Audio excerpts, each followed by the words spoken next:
Part 2 of the astronomical events happening this year. In May now, on the 19th of April to the 28th of May, the Eta Aquarid meteor shower.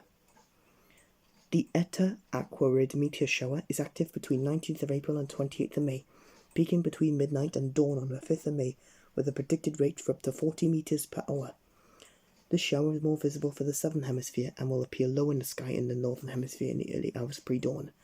Nevertheless, it should be still possible to see the shower in the eastern sky even when the radiant is below the horizon. In 2025, the Eta Aquarids began when the moon is in its waxing gibbous phase, with maximum on May 5th happening one day after the first quarter moon, resulting in slightly unfavourable seeing conditions. Look eastwards to spot the star Eta Aquarid in the constellation of Aquarius, after which the meteor shower is named. The source of the meteor shower is the famous Halley's Comet, which is visible from Earth about every 75 to 76 years. Now in June 21st, the summer solstice. The northern hemisphere will mark the summer solstice on June 21st, the longest day of the year, when there will be about 16.5 hours of daylight. The exact moment of the solstice is at 3:42 a.m. British summer time, which is at the point at which the northern hemisphere is tilted farthest towards the sun. From here on out, the days will get progressively shorter until the winter solstice on December 21st. June 22nd will be 350 years since King Charles II founded the Royal Observatory. In June of 1675, King Charles II founded the Royal Observatory Greenwich. John Flamsteed's task as the first Astronomer Royal was to observe and record the position of the stars in order to find out the so much desired longitude of places. This search for a way of measured longitude, a person position east or west, led to the world's first prime meridian, laying the foundations for Greenwich Mean Time and the global time system we still use today. July and August. From the 17th of July and the 24th of August is the Perseid meteor shower.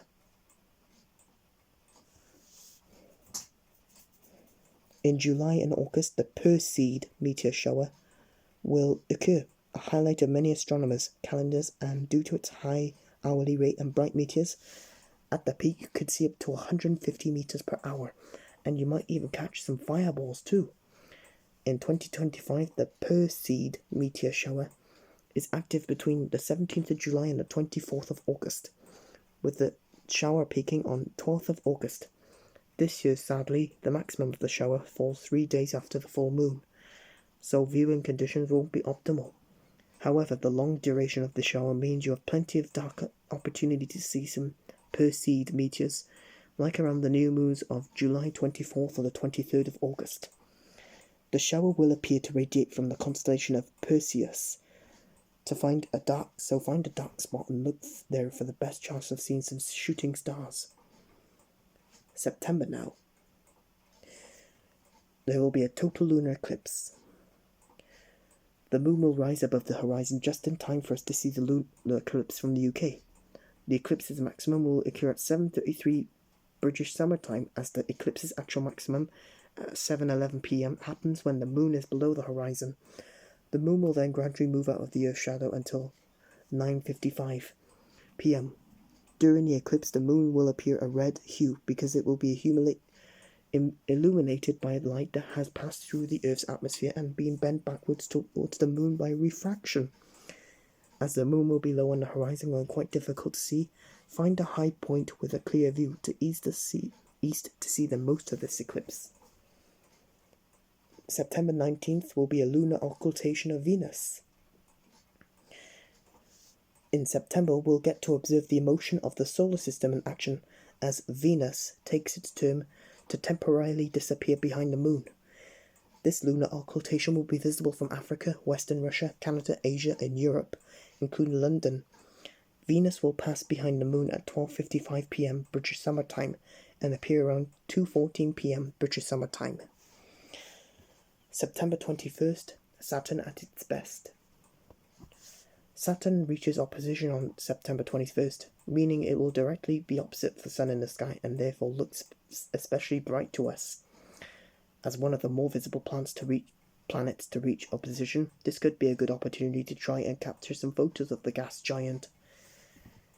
September 22nd, the autumnal equinox.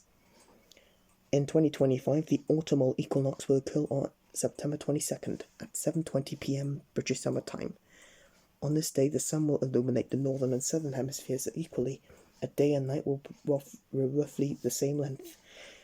The full moon closest to the autumnal equinox, which usually falls in September, is called the harvest moon. It got its name because, historically, the light of the moon helped farmers to work late into the night harvesting crops. October now. From the 2nd of October to the 7th of November, the Orionid meteor shower.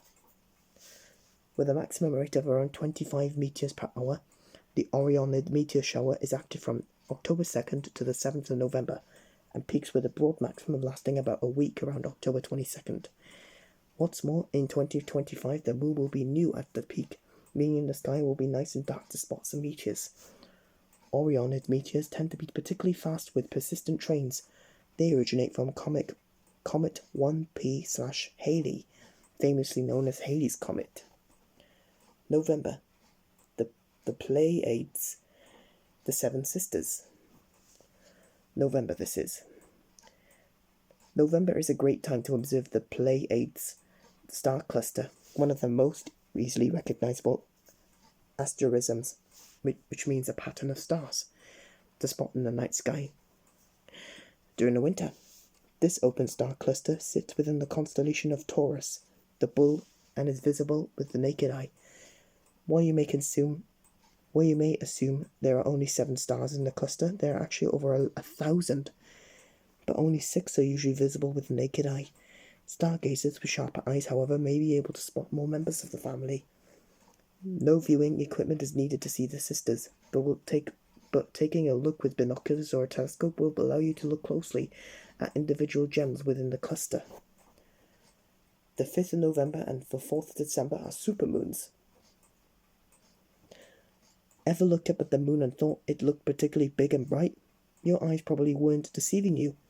Sometimes the moon is closer to us in its elliptical orbit, making it look especially large. Its closest approach to us is called perigee, and when a full moon happens very close to perigee, we call it a supermoon. At this time, the full moon will appear to be 14% bigger and 30% brighter than what it's farthest away, apogee. There will be 2 supermoons in 2025, one on the 5th of November and one on December 4th. And talking about December, here we go. The Geminid meteor shower, from the 4th to the 20th. The Geminid meteor shower, with a possibly hourly rate of 150 meteors per hour, is usually one of the best meteor shower displays you can see all year. In 2025, the Geminids will be active between the 4th and the 20th of December, and the shower reaches maximum on the 14th of December 2025. This year, though, the peak happens when the moon is a thin waxing crescent, so lunar light pollution luckily won't be too much of a problem within the shower. Geminids are often slower than those from other meteor showers, and so they often appear to last longer. To spot them, fill your view with the sky and wait for the light to appear, and given this is a midwinter wonder, don't forget to wrap up warm. And the final one of the year is the winter solstice. The winter solstice is the point at which the northern hemisphere will be tilted farthest away from the sun. Will occur on December 21st in 2025. On this day, there will be slightly less than 8 hours of daylight in London. While many people celebrate the whole day, the exact moment of the solstice will occur at 3:03 p.m.